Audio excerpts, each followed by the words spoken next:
Bienvenidos a Diálogo, una vez más con ustedes a través de Radio Amigos TV. En esta ocasión vamos a hablar de aspectos muy importantes que tienen que ver con nuestro país. ¿Cuál es la coyuntura política actual de Ecuador? Y para eso nuestro invitado es el asambleísta Homero Castañer. Pero antes, permítanme decirles que hoy nos encontramos con ustedes gracias al gentil auspicio de Rey Frank. Y por supuesto, en esta ocasión nos encontramos en Capricho Restaurante, pizzería, heladería, cafetería, y el asambleísta Homero Castañer ha tenido la gentileza de aceptar la invitación precisamente aquí en estas instalaciones. Gracias por estar con nosotros en esta entrevista, ingeniero. Muchas gracias a ustedes, un gusto compartir este diálogo, esta entrevista, informar de nuestras labores, de cómo está la coyuntura del país, qué es lo que se viene, qué es lo que se ha tratado. Siempre será importante estos espacios de conversación. Bueno, y vamos con el tema que concitó el interés de la ciudadanía, especialmente de aquellos propietarios de vehículos que se veían afectados por el tema del impuesto verde y los altos costos que había que cancelar. Usted, pues, a nivel de la Asamblea Nacional, tomó esa bandera, por decirlo así, de esta manera, para lograr acuerdos, entendimientos y que vía ley se pueda, pues, mejorar esa situación económica de los propietarios de vehículos que deben aún pagar el impuesto verde hasta que su eliminación sea efectiva en los próximos meses. Cuéntenos al respecto. Así es una de las experiencias gratas de este periodo legislativo, en el cual, por mi profesión como ingeniero automotriz, siempre tuve la preocupación de que era un impuesto distorsivo. Era un impuesto que se cargaba a todos los propietarios de vehículos de cilindraje de más de 1.500 centímetros cúbicos. Muchos creían que a lo mejor solo los carros grandotes pagaban, ¿no? Más de 1.500 centímetros cúbicos. Ya constaba ese impuesto ambiental a la contaminación vehicular en el desglose de la matrícula, de los valores que se pagaban con la matrícula, y era distorsivo, ¿no? Los impuestos tienen que ser puestos de manera técnica. Por ejemplo, el impuesto a la renta, el que más gana, más paga. El IVA, el que más compra, más vende en una transacción, más paga. Aquí se le castigaba forzosamente a los propietarios mientras más se depreciaba el vehículo, es decir, mientras más viejito era, más tenía que pagar. Y claro, este impuesto tenía una singularidad. Valga la redundancia, nos impusieron este impuesto en el año 2012 por un decreto ley. Es decir, el presidente de la República, Rafael Correa, mandó esta ley de fomento ambiental que se llamaba, y jamás fue debatida, jamás fue una comisión, jamás se socializó. Pasaron los 30 días y entró en vigencia. Peor aún, hacer una evaluación de estos casi 900 millones de dólares que se recaudó durante estos 7 años. ¿Para qué fue? ¿Para qué fue? Si sirvieron para planes de remediación ambiental, si mejoró la calidad de los ríos, del aire, si hubo planes de reforestación. Nada, absolutamente nada. Y dentro de este impuesto hubieron 3 etapas. La primera, Rafael Correa no quería asumir un costo político y dio los 2 primeros años el 80% de descuento a una fórmula que gravaba la antigüedad y el tamaño de motor. 2 años después dio el 50% de descuento. Cuando tenía ya que cobrarse íntegramente el impuesto verde, Rafael Correa en el 2016 tampoco quiso asumir ese costo político y mandó urgentemente en una ley de alianzas público-privadas, extendiendo 2 años más. Y claro, al presidente Moreno este año 2019 le tocó cobrar íntegramente y se dispararon los valores, llegando a duplicarse y triplicarse en algunos casos. La gente no pagó, la gente ya no quería saber de pagar. Y justamente por los costos altos. Empezaron plantones, empezaron reclamos y encontramos, José Antonio y queridos amigos, la piedra filosofal. Y la digo así porque esto es primera vez que se ha dado en la historia. Solo el presidente de la República, según la Constitución, puede mandar leyes que modifiquen, reformen o creen impuestos. Dentro de eso está una derogación también de un impuesto. Eso dice en el 135 de la Constitución.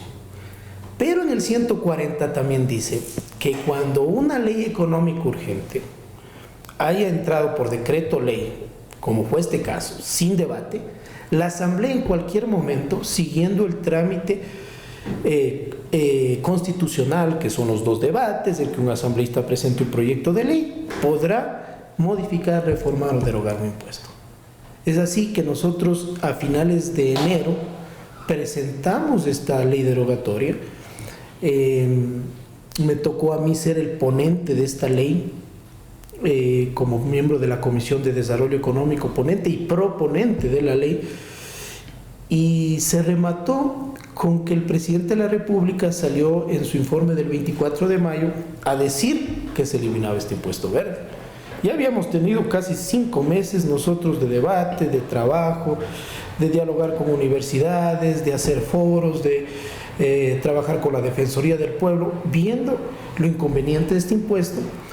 Y es así como llegamos nosotros el 9 de julio a aprobar en la Asamblea Nacional la derogatoria del impuesto verde. Lamentablemente hubo un veto del presidente, una objeción a esos 8 artículos que le daban la aplicabilidad a que se extingue el impuesto. ¿En qué afectó ese veto? De acuerdo a los intereses planteados por usted en la Asamblea. En absolutamente nada. El espíritu de la ley se mantiene, es decir, la derogatoria del impuesto verde es un hecho. El tema de que nosotros planteábamos facilidades de pago, aquí hay un tema que hay mucha gente que debe 5, 6 mil dólares, 3 mil dólares, y nosotros le pusimos en estas facilidades de pago, el presidente le llamó plan excepcional de pagos, que la gente puede 3 años coger, por ejemplo, si debo yo 600 dólares, pagar 200 este año, 200 del 2020 y 200 del 2021, para poder regularizar su situación, porque deberle al Estado ecuatoriano no es sencillo. Hay juicios de coactiva, no pueden regularizar un RUC, no pueden sacar una cuenta bancaria. Hay otro tema interesante, el tema de la chatarrización, José Antonio. Hay gente que tiene vehículos en latunerías, vehículos chocados que están en los patios de la policía, vehículos fundidos el motor, que ya no pueden arreglar, no tienen el dinero para arreglar. Más el impuesto. Y se les genera una bola de nieve. Y para chatarrizar, o sea, para deshacerse, para decir, ya no quiero el vehículo, tenía que pagar toda la deuda. Entonces ahora van a tener esa facilidad. Ahora el rato que yo decido chatarrizar mi vehículo, ¿sí?, se extingue automáticamente la deuda. Tal vez lo más importante que se logró es a la cartera vencida, a la gente que no había pagado el 2019, donde se dispararon los valores, que se mantenga las mismas condiciones del 2018, es decir, un 50% de descuento, y la remisión de intereses, multas y recargos que se generan por no haber matriculado un vehículo. Dentro de esto hay algo también, una palabrita que a lo mejor no está familiarizada la gente, que es el SPAT. Si yo veo el desglose, si accedo a la página web del SRI y veo el desglose, me sale el impuesto ambiental, me sale la tasa de la ANT, la tasa de matriculación, me dice SPAT. SPAT es el Servicio Público de Protección de Accidentes de Tránsito, lo que reemplazó al SOAT. Esa tasa, si yo no pago con la calendarización, me genera al siguiente mes un 15% de multa. Por ejemplo, si yo tengo que pagar en febrero y no pagué la matrícula, en marzo estoy con el 15%, en abril el 30%, en mayo el 45%, llega más, 15% al mes llega a ser más del 150% al año. Tremendo castigo. Solo en multas.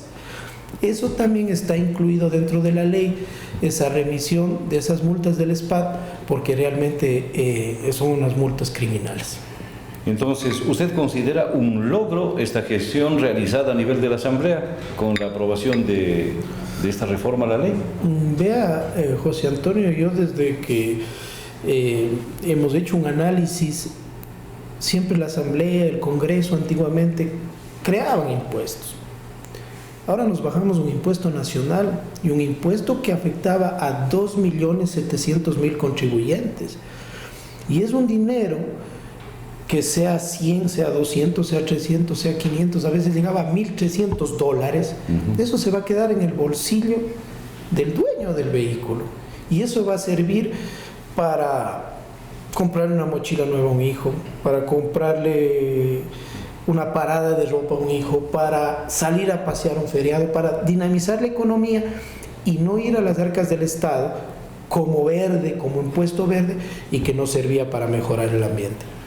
Bien, en la primera parte de esta entrevista, este diálogo con el ingeniero Homero Castanier, hemos analizado entonces el impuesto verde, que prácticamente ha sido eliminado, como es ya de conocimiento de todos ustedes. Volveremos tras la pausa con la segunda parte de este diálogo. Pan para los grandes, pan para los chicos, pan para la casa, solo Rey Frank. Las mejores tortas, deliciosos bocaditos, rico pan de azogue, solo Rey Frank. Ya nos conocen. Lo más delicioso para disfrutarlo ahora en el Rey Frank. El Rey Frank, en la 10 de agosto y Camino Ponce. El rey de los panes, solo el Rey Frank. Seguimos en diálogo a través de Radio Amigos TV, gracias a quienes nos siguen en nuestras redes sociales. Y estamos aquí en Capricho Restaurante.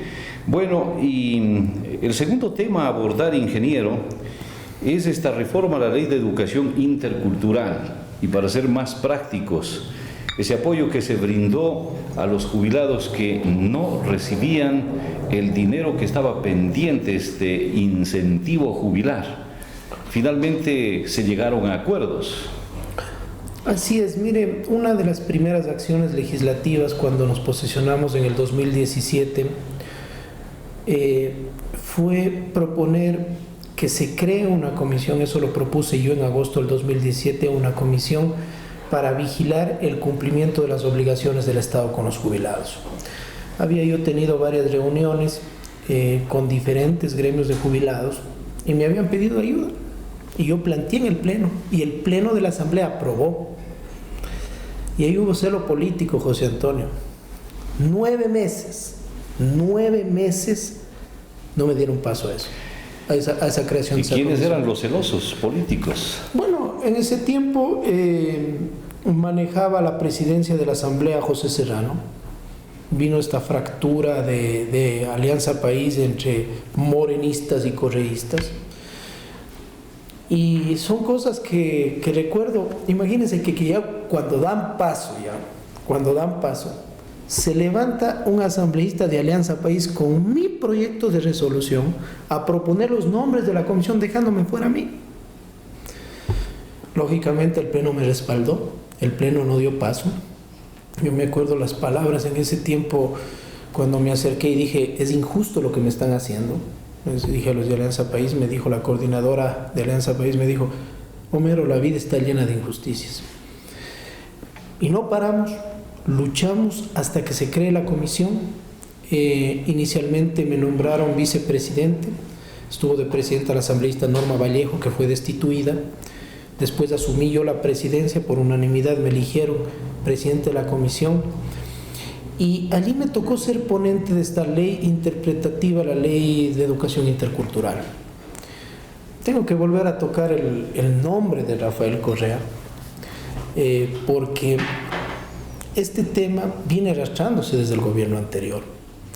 En la Constitución del 2008 se aprobó un incentivo jubilar a todos los servidores públicos, y ahí se incluía a los maestros en la transitoria 21ª. 2008, 2009 y 2010 les pagaron solo una parte.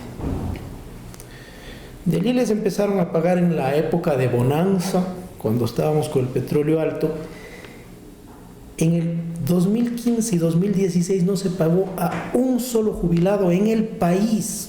Llegó a hacerse una deuda de más de 1.200 millones de dólares. Una cifra escalofriante.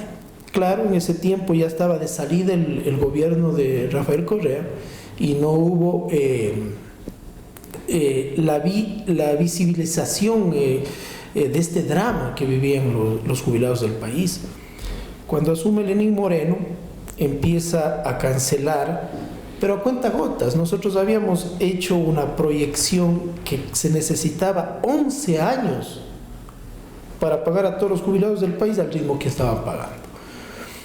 En ese sentido, le comento que logramos que la Asamblea Nacional apruebe este año mismo, fui ponente de esa ley, reconocer a los jubilados del 2008, 2009 y 2010 el incentivo jubilar. Esos son más de 8.500 jubilados a nivel del país, y jubilados que ya están llegando a más de los 80 años. O sea, son gente que se jubiló hace 11 años atrás, que si hacemos una retrospectiva, el año pasado no tenían ni ley ni posibilidad de que le paguen. Ahora está la ley publicada en el registro oficial, y desde este año, en el acuerdo que logramos, les empiezan a pagar desde octubre el incentivo jubilar. ¿En qué tiempo deberá el gobierno culminar con este proceso de pagos? Ya con la ley. A ver, existe el tema de los jubilados del 2008, 2009 y 2010, que se les empezará a pagar desde octubre de este año. Eso está en el acuerdo, es un acuerdo de 12 puntos que conseguimos que firmen los ministros del ramo. Los jubilados del país, fue una firma pública para que se levante la huelga de hambre que duró 16 días. Una parte se les entregará a finales de este año y la próxima parte en el primer semestre del próximo año. Aquí había otro tema que quiero comentarles, que se ha hablado mucho, estos famosos bonos del Estado. Dice la ley orgánica de servicio público en su artículo 129 que quienes se acojan a la jubilación, los servidores públicos que se acojan a la jubilación, recibirán este incentivo jubilar. Y dice, podrá pagarse en bonos del Estado, exceptuando los policías y las Fuerzas Armadas. La policía y las Fuerzas Armadas. Los bonos del Estado es un mecanismo válido, está en la ley. Eso es cuando el gobierno dice, no tengo dinero, mira, te voy a dar este bono. Confórmense con el papel. Te doy este bono, te va a generar un interés y va a durarte según tu edad hasta que cumplas 70 años, ¿sí? Te va a durar el bono para que después lo puedas canjear por todo lo que te adeudamos, o si quieres tú venderlo, puedes negociar con cualquier institución financiera pública o privada recibiendo un castigo. En el 2014 Rafael Correa entregó unos bonos con restricciones que tenían castigos de 15, de 20.000 dólares. Eso era vulneración de derechos para los jubilados. Ahora conseguimos en este acuerdo que el BIES, que estaba con dinero, acepte comprar esos bonos ganando una comisión racional, ¿no?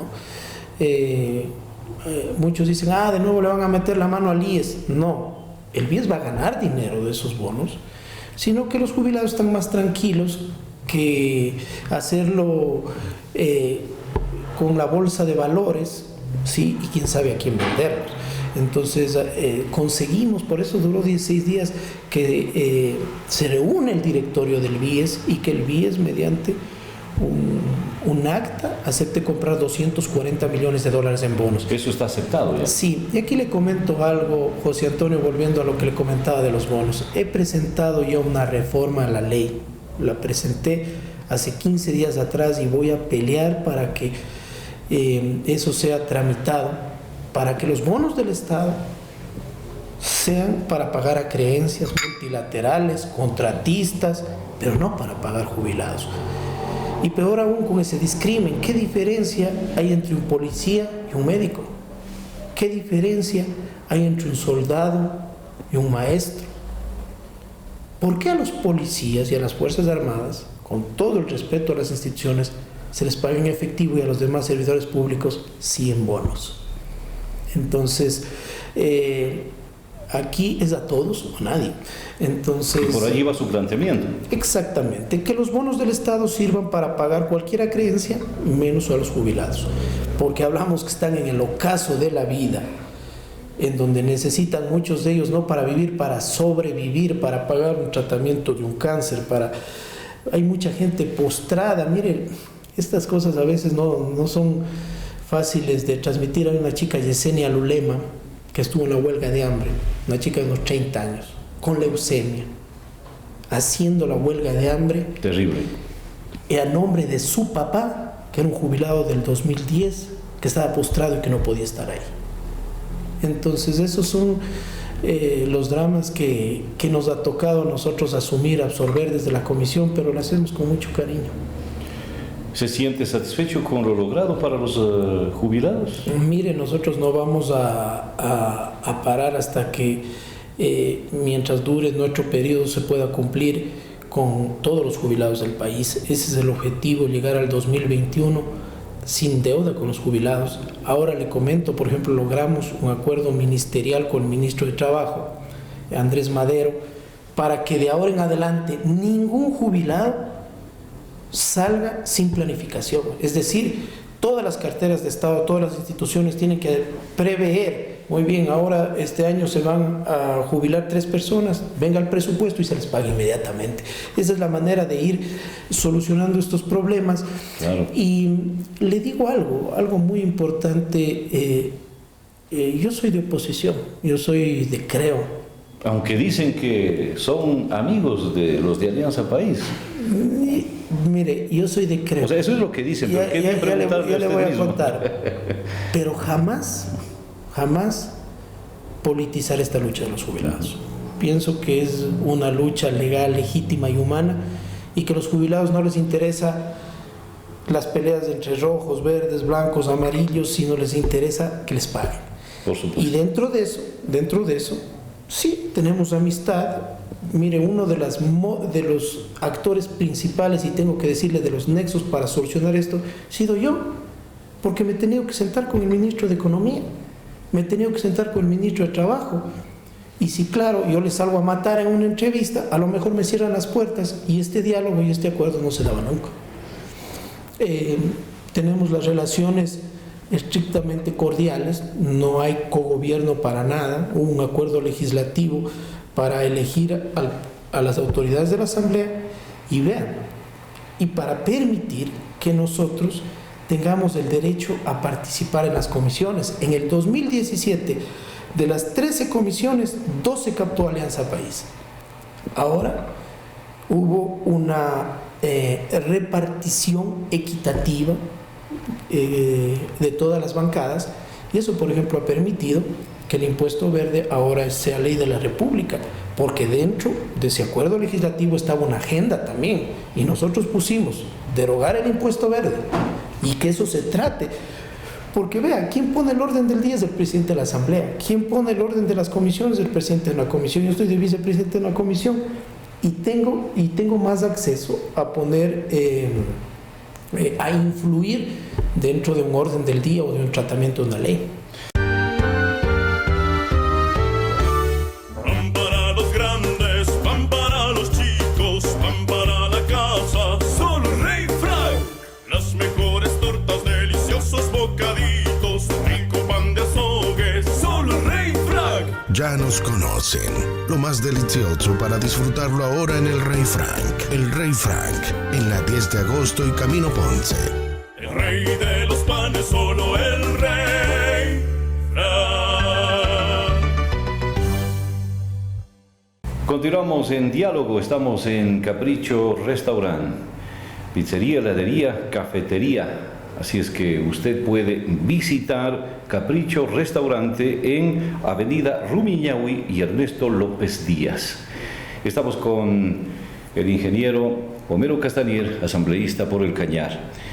Ingeniero, existen propuestas que no sé hasta qué punto puedan ser interesantes o positivas para el país. Primeramente, la eliminación del Consejo de Participación Ciudadana vía consulta popular y el hecho de que la Asamblea Nacional sea bicameral. Y esto ha sido ya inclusive avalado por la Corte Constitucional. ¿Cuál es allí su punto de vista?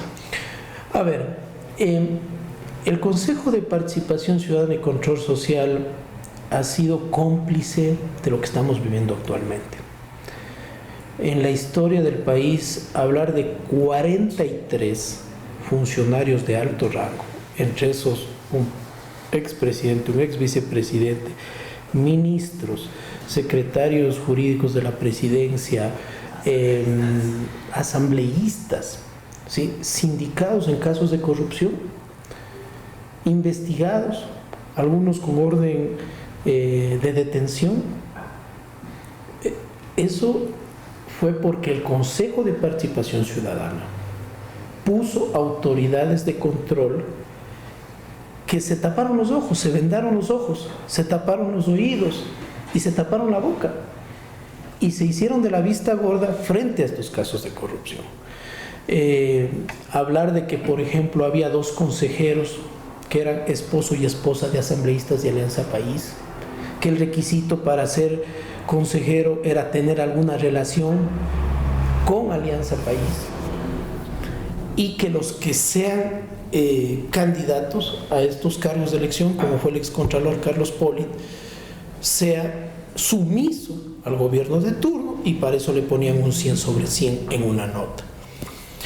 Eso hizo que nazca el Consejo Transitorio mediante la consulta popular que nos llamaron el año anterior, el Consejo Transitorio de Julio César Trujillo y compañía, que hizo una evaluación, hizo cambios, algunos buenos, otros malos. Yo tengo algunos reparos también en el trabajo que hizo el Consejo Transitorio. Pero ahora se llamó a elegirlos por voto universal. Se les llamó a elegir por voto universal y llegaron consejeros que lo primero que hicieron, dijeron: vamos a volver a revisar lo que hizo el transitorio. Cuando la Corte Constitucional emitió un dictamen diciendo que el mandato de la consulta popular terminaba ahí, que ya no se podía revisar, y por eso fueron destituidos en un juicio político. Ahora, ¿qué es lo más racional? Que las autoridades de control, fiscal, contralor, superintendentes, sean elegidos por quienes representen al pueblo. A algunos no les gusta las asambleas, los congresos no tienen la mejor de las aceptaciones, no solo aquí en el Ecuador, en todo el mundo, pero la Asamblea Nacional es el mejor escenario para que puedan elegirse las autoridades de control por una sola razón: es la única capaz de destituirles. La Asamblea puede destituir hasta el presidente de la República. Entonces, si la Asamblea es el ente fiscalizador de control, en donde puedo destituirle a un contralor, la Asamblea debe elegir a ese contralor. Debería hacerse un mecanismo diferente. Por ejemplo, le digo me tocó vivir cuando estaba de jefe de bloque y teníamos que poner ternas para el Consejo de la Judicatura.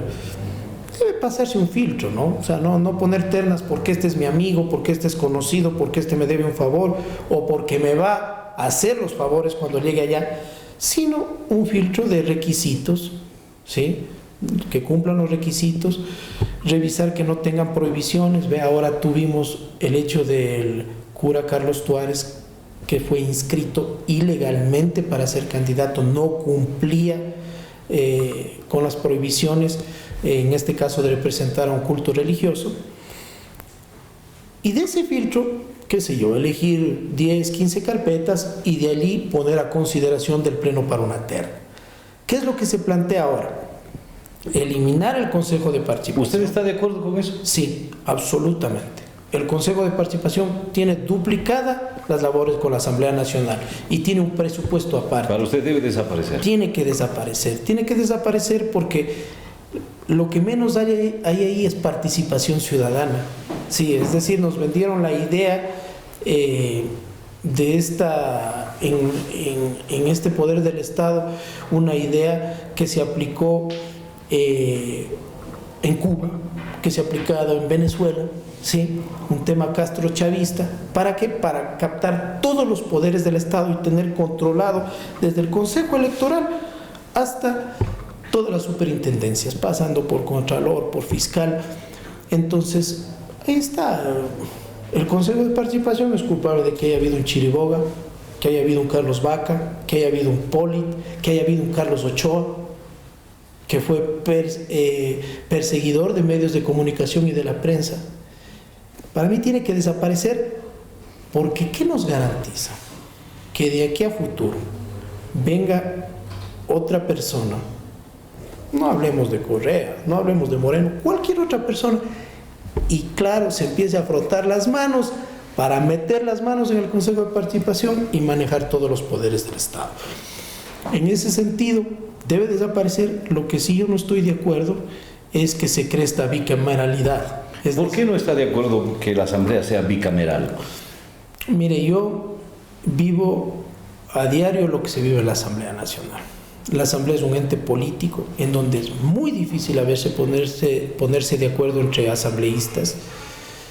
Si ni una cámara podemos manejar, si muchas veces nos quedamos sin quórum porque se van saliendo, si tenemos faltones dentro de esa cámara, si tenemos 2 comisiones que no funcionan 3 meses, la Comisión de Gobiernos Autónomos y la Comisión de Trabajadores, imagínense manejar un Senado. ¿Un Senado en qué condiciones? Los Senados existen, por ejemplo, en Chile, existe en Colombia, y el sentido es que una ley pase en primer debate en la primera cámara, que se llama Cámara Baja, y después a la Cámara Alta para que sea aprobado. Pero aquí la idea del Senado es poner uno por provincia, un representante por provincia, 24 ungidos, que sean los senadores, que sean los que sirvan para elegir las autoridades de control y para dar trámite a cosas especiales. Lógicamente. ¿Y cuáles van a ser esas cosas especiales? Exactamente, no está claro eso, no está claro los requisitos que se necesita para ser senador. Le comento algo. Los senadores había la Cámara del Senado hasta finales del año 70. Ahí vino una dictadura durante casi 10 años y ya no hubo más senadores. Y Richelieu Le Boyer en el año 79 llamó a consulta popular, en donde se aprobó una constitución en donde los ecuatorianos dijimos no más Senado, una sola Cámara, un solo Congreso. Eso ya fue aprobado y hemos venido trabajando así en el Ecuador. Y yo pienso que aquí voy a ocupar una frase que no es mía, es una frase de un periodista que cubre la Asamblea Nacional, un periodista, un cronista de Diario El Expreso, Ramiro Aguilar, que alguna vez le presentaron: ¿cree usted que la Asamblea representa a los ecuatorianos? Él dijo: mire, yo no sé si la Asamblea representa a los ecuatorianos, pero lo que está allí es el Ecuador. Como hay asambleístas honestos, hay asambleístas corruptos. Como hay asambleístas trabajadores, hay asambleístas vagos. Todos venimos de una región, de una provincia, hay negros, indígenas, blancos, mestizos, futbolistas, cantantes. Eso es el Ecuador, y eso es lo que elige el Ecuador. Y más bien allí tiene que hacerse un mea culpa de los ecuatorianos que eligen asambleístas que no asisten, que se van saliendo el rato de las votaciones, que cuando vino esta votación, por ejemplo, para la exministra Verónica Espinosa, 21 asambleístas que estaban registrados se empezaron a escabullir, que cogían el teléfono, se fueron saliendo el rato de la votación. Asambleístas que van y hacen compras por internet en el pleno, accediendo a la curul. Asambleístas que han faltado más del 50% de las sesiones. Ahí también se tiene que hacer un mea culpa de quienes eligen a esos asambleístas. ¿El electorado necesita madurar políticamente? Absolutamente. Yo pienso que debemos ser un poco más analíticos. Si bien es cierto, en el país se vive con efervescencia la política, creemos que el gobierno, la asamblea y los entes hermosos discursos deben solucionarnos todos los problemas, Yo le digo, si es que este rato yo le pregunto a un ecuatoriano de la calle, ¿sabe usted quiénes son los 15 asambleístas nacionales que elegimos? A lo mejor no sabe los nombres de esos 15 asambleístas nacionales. A lo mejor muchos no saben los asambleístas de la provincia que representan. Y es importante para, como electores, pedir cuentas a quienes les encargamos una representación, elegir bien. Ahora, en la consulta popular sin duda se van a incluir estas dos preguntas, me imagino. El tema del Consejo de Participación Ciudadana, por su eliminación, votar sí o no, y el tema de la bicameralidad, sí o no, como que entraría en paquete. Mire, yo pienso que una consulta popular a estas alturas no es pertinente. Lo que se ha aprobado por parte de la Corte Constitucional a estas solicitudes de eliminar el Consejo de Participación Ciudadana y de cambiar la Asamblea es la forma. Y la forma es una reforma constitucional que tiene que hacerse un debate en la Asamblea en 90 días del segundo debate y de allí ser ratificada por el pueblo ecuatoriano. Primero, una consulta popular cuesta aproximadamente 60 millones de dólares. Pero parece que allá vamos a llegar. No tenemos para pagar a los jubilados y vamos a pagar 60 millones de dólares en una consulta. Pienso que si va a llamarse una consulta popular para hacer una modificación del Consejo de Participación, o si es que el pueblo considera de la Asamblea también, tiene que empatar con las elecciones del próximo año. Para ahorrar recursos. Recordemos que en noviembre del próximo año ya tienen que estar inscritos candidatos a presidentes y asambleístas, que allí vaya una papeleta adicional como nos pusieron ahora en las elecciones seccionales y nos ahorramos recursos, porque a estas alturas gastar 60 millones en una consulta popular y con un riesgo altísimo, José Antonio. El gobierno no está con buena aceptación. El gobierno no tiene los mejores números. Y recuerdo que en el gobierno de Sixto Durán Ballén se llamó a una consulta popular impertinente en ese tiempo. Había preguntas muy interesantes, por ejemplo, las reformas de la seguridad social. Y la gente votó en contra, no por las preguntas, sino en rechazo al gobierno. Por la baja popularidad. Así es. Amigos, volveremos tras la pausa con la última parte de nuestro diálogo con el asambleísta Homero Castañer. Pan para los grandes, pan para los chicos, pan para la casa, solo Rey Frank. Las mejores tortas, deliciosos bocaditos, rico pan de azogue, solo Rey Frank. Ya nos conocen. Lo más delicioso para disfrutarlo ahora en el Rey Frank. El Rey Frank, en la 10 de agosto y Camino Ponce. El rey de los panes, solo el Rey Frank. Amigos, estamos en la última parte de diálogo con el asambleísta Homero Castañer. Bueno, para finalizar pues este tramo de la entrevista, políticamente hablando, ¿buscará usted la reelección, ingeniero? Mire, nuestro trabajo en la Asamblea lo hemos hecho con mucha altura, con mucha responsabilidad, con mucho orgullo de representarle a la provincia. Hemos conseguido un protagonismo interesante a nivel nacional, le hemos hecho sentir a la provincia del Cañar, y si el movimiento, creo, decide que Homero Castañer vaya a la reelección, yo no tendría problema en asumir esa candidatura. Lo que sí me gustaría, le digo José Antonio, si se da ese escenario, es que sea con gobierno.